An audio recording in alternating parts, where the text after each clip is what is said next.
23వ వార్డులో ఉన్న 23వ వార్డులో కాంగ్రెస్ కు సంబంధించినటువంటి శ్రేణులు మొత్తం ప్రచారాన్ని హోరెత్తిస్తా ఉన్నారు. ఈ రోజు 23వ వార్డులో కాంగ్రెస్ తరఫున అగనూర్ బస్వం పోటీ చేస్తా ఉన్నారు. అగనూర్ బస్వం చాలా రోజుల తర్వాత ప్రత్యక్ష ఎన్నికల్లో దిగారు. ఆయన జనాల్లో ఇప్పుడు క్యాంపెయిన్ చేస్తున్నారు. మిగతా కాంగ్రెస్ నాయకులు కొంత మిగతా వాళ్ళ ఊర్ల నుంచి కూడా వచ్చారు. బస్వం గారు నమస్తే, ఎట్లా సాగుతుంది మీ క్యాంపెయిన్? మంచిగా సాగుతున్నారు. ఉన్నారు జనం? మంచి రెస్పాన్స్ ఉన్నారు జనం లోపల. కాంగ్రెస్ పార్టీ అంటే కాంగ్రెస్ పార్టీ చేసిన అభివృద్ధి, మా ఎమ్మెల్యే గారు 2 సంవత్సరాలు చేసిన అభివృద్ధి అన్ని చూసి మనకు మంచిగా ఆదరిస్తున్నారు. ఖచ్చితంగా విజయం సాధిస్తామని నమ్మకం మాకు కలిగింది. మీరు 2 ఏళ్లలో దాదాపు 90 కోట్ల రూపాయలు ఖర్చు చేశామని చెప్పి మొన్న దాకా ప్రచారం చేశారు. జనప్రపంచ యాత్రను ఒక యాత్ర కూడా తీసింది. కానీ మీ ప్రత్యర్థి పార్టీలు, ప్రతిపక్ష పార్టీలు 90 కోట్ల రూపాయల అభివృద్ధి ఎక్కడ జరిగింది, అసలు ఏం కనిపిస్తలేదు, ఊరికే ప్రచారం తప్ప ఏమీ లేదు, ఊరికే వాళ్ళు అట్లా ప్రజల్ని మభ్యపెడతా ఉన్నారని అంటా ఉన్నారు. దానికి ఏం చెప్తారు? ఇప్పుడు టఫ్ ఐడిసి కింద 39,72,00,000 రూపాయలు శాంక్షన్ అయినాయి. దాని పనులు కూడా 40 కోట్ల రూపాయల పనులు కూడా మొత్తం అయిపోయినాయి. మిగతా వివిధ పథకాలతో మొత్తం 46 కోట్ల రూపాయలు ప్రొసీడింగ్లు వచ్చినాయి. మొత్తం శాంక్షన్ అయిపోయింది. దానికి సంబంధించిన కొబ్బరికాయలు అయినాయి, సిసి రోడ్లు అయినాయి, మన యూజీడీలు అయినాయి, పార్కులు 9 పార్కులకు కూడా మొత్తం కొబ్బరికాయలు అన్ని కొట్టేసినాం. పని కూడా స్టార్ట్ అయింది. దాన్ని వాళ్ళు అన్ని తెలిసి కూడా తెలియనట్టు మాట్లాడితే దానికి మేమేం చేయలేము. 90 కోట్లు ఒకటే కాదు, ఇంకా 180 కోట్లు ఆర్ఓపి కూడా శాంక్షన్ చేశారు. 180 కోట్లు, మొత్తం 270 కోట్లు శాతనగర్ అభివృద్ధి కొరకు మా ఎమ్మెల్యే గారు తీసుకొచ్చారు. కొబ్బరికాయలు మాత్రమే కొట్టిరు, పనులు అయిపోయినాయి అని అంటారు. పనులు ఆగే ముచ్చటనే లేదు, పనులు ఖచ్చితంగా అవుతాయి. మేము ఇంతకు ముందు వాళ్ళు చేసిండ్రు, కాగితాల మీద ప్రొసీడింగ్ ఇచ్చి వర్క్ అయినట్టు చూపించారు. మేము అట్లా కాదు, కాంగ్రెస్ పార్టీ చేసిందే చెప్తుంది, చేసేదే చెప్తుంది. మేము ఖచ్చితంగా శాంక్షన్ అయిన వర్కులే మేము కొబ్బరికాయలు కొట్టినా మాది ఖచ్చితంగా వర్కులు అవుతాయి. ఏడ కూడా డిస్టర్బ్ ఉండదు. జనం ఏమంటున్నారు? మీరు క్యాంపెయిన్కి వెళ్తా ఉన్నారు కదా, జనం ఎట్లా ఉంది మీకు రెస్పాన్స్? జనం మంచి రెస్పాన్స్ ఇస్తున్నారు. మాకు ఏ ఇంటికి పోయినా ఆదరిస్తున్నారు. మాకు మంచి సంతృప్తిని ఇస్తున్నారు. మా పాలన 2 సంవత్సరాల పాలన మాకు మంచి సంతృప్తిని ఇస్తున్నది. ముందర ఇంకా 3 సంవత్సరాలలో ఇంకెంతో మేము అభివృద్ధి చేస్తామని మేము ఖచ్చితంగా ఇది చేస్తున్నాం. మేము వాళ్ళకు రిక్వెస్ట్ చేస్తున్నాం. మేము అయితే చాలా మంది బసవప్ప చాలా సైలెంట్ గా ఉంటాడు, ఆయన కొంచెం జనాలతో అంత మింగిల్ గారు, ఆయన పూర్తి క్లాస్ లీడర్ అంటా ఉన్నారు. కానీ వెనక చూస్తే మాత్రం మంచి మాస్ పబ్లిక్ కనిపిస్తా ఉన్నారు. ఏంది ఎట్లా వచ్చారు వీళ్ళంతా?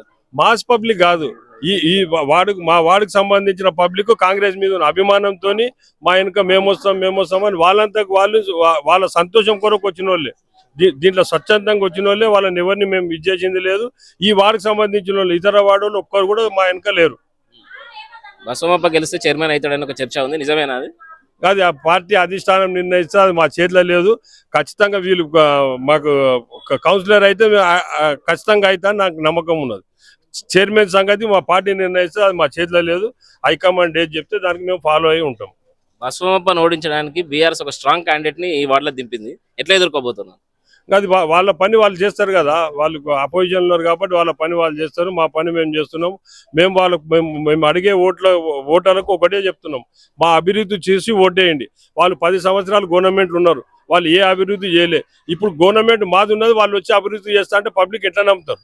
గవర్నమెంట్ మాది ఉన్నది కాబట్టి ఏమైనా చేసేది ఉంటే మేమే చేయాలి. వాళ్ళకి ఎటువంటి ఛాన్స్ కూడా రాదు. వాళ్ళు మేము అది చేస్తాం ఇది చేస్తామని ఏదో చెప్తున్నారు.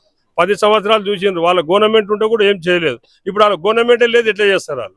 23వ వార్డులో మీ ప్రభుత్వం వచ్చిన తర్వాత ఏం జరిగింది? అంతకుముందు కూడా మీ బ్రదరే ఉన్నారు అందులో.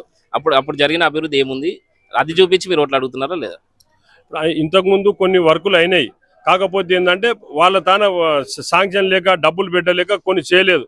మేము వచ్చిన తర్వాత దగ్గర 6 నుంచి 7 సీసీ రోడ్లు దీంట్లో శాంక్షన్ అయినాయి. అన్ని రోడ్లు కూడా అయిపోయినాయి, పెద్ద రోడ్లు అయిపోయినాయి. ఒక రోడ్డు మిగిలింది, ఆ రోడ్డు కూడా వర్క్ స్టార్ట్ అయింది. 2-3 రోజుల్లో ఆ వర్క్ కూడా అయిపోతుంది.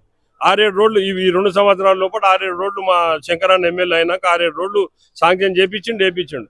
అంతకుముందు చేయాలని కోషిష్ చేసిండు మా అన్న, కాకపోతే ఆడ డబ్బులు లేవు.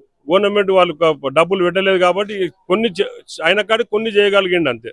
వాళ్ళు కూడా అదే చెప్తున్నారు, ప్రభుత్వం దగ్గర డబ్బులే లేవు, వాళ్ళు అభివృద్ధి చేస్తామంటే ఏం నమ్ముతారు అని అడుగుతున్నారు. ఇప్పుడు మేము చేసి చూపించినాం కదా, 6-7 రోడ్లు ఈ వార్డులో 6-7 రోడ్లు ఆల్రెడీ చేసినాం. ఇంకొక రోడ్డు అండర్ ప్రాసెస్ ఉన్నది, అది కూడా రేపో ఎల్లుండి అయిపోతుంది.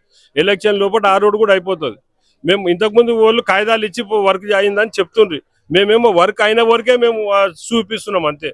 మొత్తం కంప్లీట్ అయిన వరకే మేము చూపిస్తున్నాం. ఎంత డబ్బులు లేకుండా చేసినా కూడా చేసి 800 కోట్లు అప్పు చేసి మా గవర్నమెంట్ మా చేతులకు ఇచ్చినా కూడా మేము అవన్నీ అధిగమిస్తూ మేము ఈ డెవలప్మెంట్ చేసుకుంటూ వస్తున్నాం.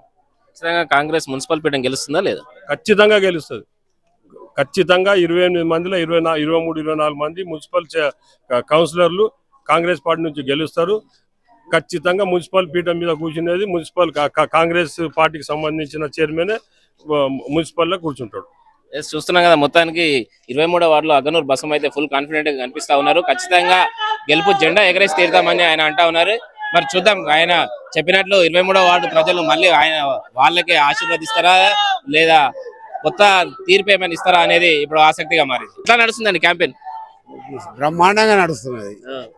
ఏమంటున్నారు జనం? ఏమంటున్నారు? గారు 100% గెలుస్తున్నాడు. ఏంది అంత ధీమా అయింది? ధీమా అంటే అట్లా ఉంది అంతే. మీరు చెప్పండి, ఎట్లా ఉంది కాంగ్రెస్ కు?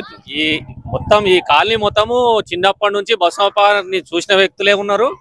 ఖచ్చితంగా ఈసారి భారీ మెజార్టీ, అత్యధిక మెజార్టీ, షాద్నగర్ చరిత్రలోనే నిలిచిపోయే మెజార్టీ తోటి బసవప్ప గారు గెలవబోతున్నారు. దీంట్లో ఎటువంటి మార్పు లేదు. చూస్తున్నారు కదా, చాలా మంది ప్రచారం వాళ్ళంతటా వాళ్ళు వచ్చి ప్రచారానికి వస్తున్నారు. స్పందన కూడా చాలా బ్రహ్మాండంగా ఉంది. ఖచ్చితంగా ఈసారి భారీ మెజార్టీ తోటి బసవప్ప గారు విన్ అవుతున్నారు. కాంగ్రెస్ పార్టీని మళ్ళీ అధికారంలోకి తేబోతున్నాము. మళ్ళీ కాంగ్రెస్ జెండా ఎగరబోతుంది. మీరు చెప్పండి, ఎట్లా ఉంది రెస్పాన్స్? కాంగ్రెస్ ప్రభుత్వం చేపట్టిన వివిధ అభివృద్ధి పథకాలని ఆకర్షితులై ప్రజలైతే స్వచ్ఛందంగా వచ్చి మేమైతే ఖచ్చితంగా కాంగ్రెస్ పార్టీకి చేతి గుర్తుకి బ్రహ్మాండ మెజార్టీతోని బసవమ్మ గెలిపిస్తారని ప్రతి ఒక్కరు కూడా, వృద్ధులు కానీ యువకులు కానీ ప్రతి ఒక్కరు కూడా కోరుకుంటున్నారు.